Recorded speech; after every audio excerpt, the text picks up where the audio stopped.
ગુજરાતી થાળી એટલે લગભગ બધી જ વસ્તુ આવી જાય એ વાત સાચી, પણ આ વસ્તુ વગર તો ગુજરાતી થાળી અધૂરી જ રહે। લગ્ન પ્રસંગ હોય કે ઘરે કોઈ પણ નાનું મોટું જમણવાર પ્રસંગ હોય ત્યારે ગુજરાતી ડીશમાં આ વસ્તુ વગર તો ગુજરાતી ડીશ અધૂરી જ રહે છે। આપણે આજે કોબી મરચાંનો સંભારો બનાવીશું। અત્યારે શિયાળાની સિઝન છે એટલે કોબી પણ ખૂબ જ સરસ આવે છે। તો આપણે આજે રસોઈયાની ટિપ્સથી એકદમ ઓછા તેલમાં એકદમ લગ્ન પ્રસંગમાં મળતો સંભારો બનાવીશું। તમે મારી ચેનલ ઉપર નવા હો, મારી વિડીયો રેસીપી જોતા હોય ને ગમતી હોય તો ચેનલ સબસ્ક્રાઈબ જરૂરથી કરી લેજો, જેથી તમને મારી આવી નવી નવી રેસીપીના ટિપ્સવાળી રેસીપીના નોટિફિકેશન મળતા રહે।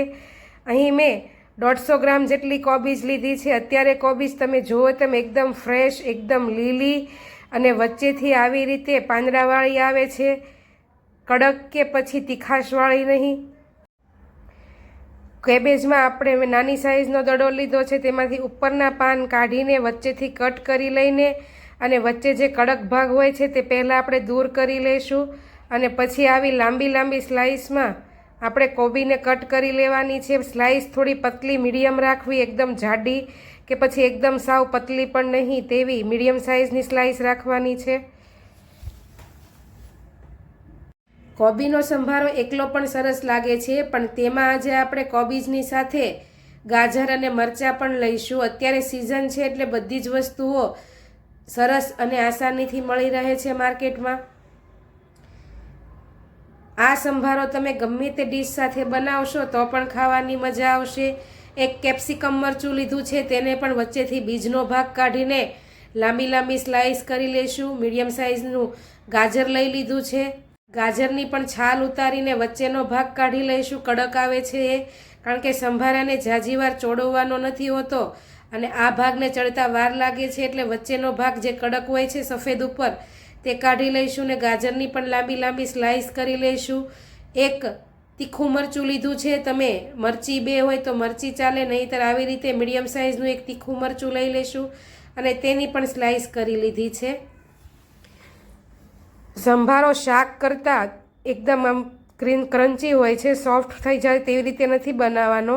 એટલે પહેલાં તો આપણે પેનમાં, જે પેનમાં આપણે સંભારો બનાવીએ છીએ કે શાક બનાવીએ છીએ તે લઈ લઈશું। તેમાં 1 થી 1.5 ચમચી જેટલું આપણે તેલ એડ કરવાનું છે। તેલનું પ્રમાણ તમે તમારી રીતે જે ખાતા હોય તે પ્રમાણે વધારે ઓછું લઈ શકો। મેં અહીં 1.5 ચમચી જેટલું તેલ એડ કર્યું છે। તેલ સરસ એવું ગરમ થઈ જાય, ગેસની ફ્લેમ મીડિયમ ટુ હાઈ રાખીને તેમાં 1/2 ચમચી રાઈ, 1/2 ચમચી જીરું, 2 ચપટી હિંગ નાખીને ગાજર નાખી દઈશું। ગાજરને ચડતા થોડી વાર લાગે છે એટલે પહેલાં આપણે ગાજર એડ કરીને સ્વાદ પ્રમાણે મીઠું અને 1/2 ચમચી જેટલી હળદર એડ કરીને ગાજરને 30 થી 40 સેકન્ડ માટે સોફ્ટ થવા દઈશું। પહેલાં સતત ચલાવતા રહેવાનું છે। ગાજર થોડા એવા સોફ્ટ થઈ જાય એટલે તેમાં લીલા મરચું જે તીખું અને કેપ્સિકમ જે સુધારીને રાખ્યું છે તે એડ કરી દઈશું અને તેને પણ 20 થી 25 મિનિટ માટે મસાલામાં આવી રીતે ચલાવતા રહીને ચોળવી લેવાના છે। ગેસની ફ્લેમ મીડિયમ ટુ હાઈ રાખવાની છે, સ્લો નથી કરવાની અને આવી રીતે સતત ચલાવતા રહીને જ આપણે સંભારો બનાવવાનો છે। કેપ્સિકમ પણ સરસ એવા સોફ્ટ થઈ જાય એટલે હવે આપણે તેમાં કેબેજ ઉમેરીશું।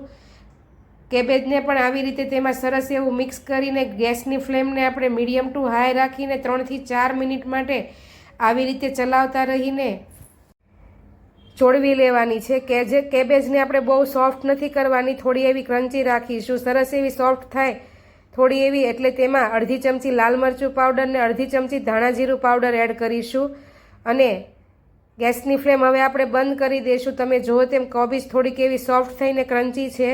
હવે તેમાં નાખેલા મસાલા તેમાં મિક્સ કરી ગેસની ફ્લેમને બંધ કરી દઈશું અને લીલા ધાણાથી ગાર્નિશ કરીશું આપણે ઉપરથી। તો તમે જુઓ તેમ ખૂબ ઓછા તેલમાં લગ્ન પ્રસંગમાં જે સંભારો મળે છે તેવો જ સંભારો બનીને તૈયાર થઈ ગયો છે।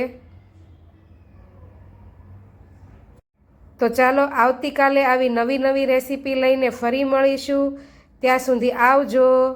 જય શ્રી કૃષ્ણ।